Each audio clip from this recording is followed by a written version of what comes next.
काय बोलतील. मी त्यांना विनंती करतो की त्यांनी आपलं मनोगत व्यक्त करावं.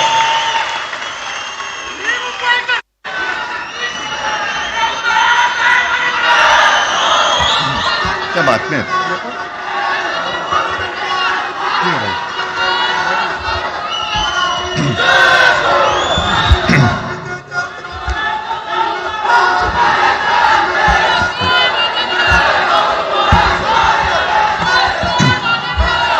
बऱ्याच वर्षानंतर राज आणि माझी भेट व्यासपीठावरती झाली. आता पंचायत अशी आहे की त्यांनी मला सन्माननीय उद्धव ठाकरे असं बोललेलं आहे.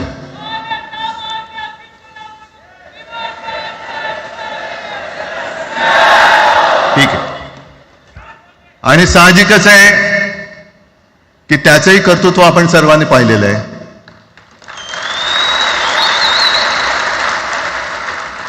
म्हणून माझ्या भाषणाची सुरुवात करताना सन्माननीय राज ठाकरे आणि जमलेल्या माझ्या तमाम मराठी हिंदू बांधवांनो, भगिनींनो आणि मातांनो,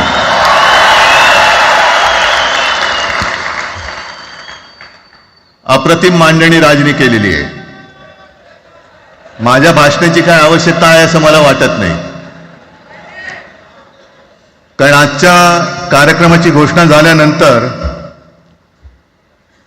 साहजिकच आहे सगळ्यांचं लक्ष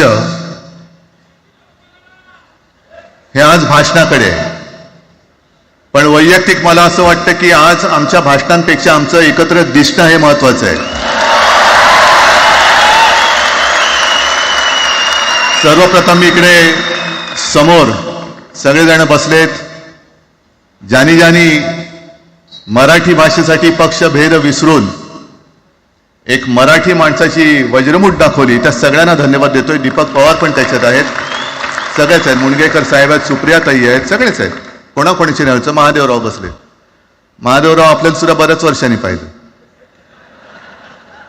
त्यावेळेला काय जानकर बी अंजान होते असं होतं. पण एक गोष्ट नक्की की आमच्या दोघांमध्ये जो काही अंतरपाठ होता तो अनाजी पंतांनी दूर केला.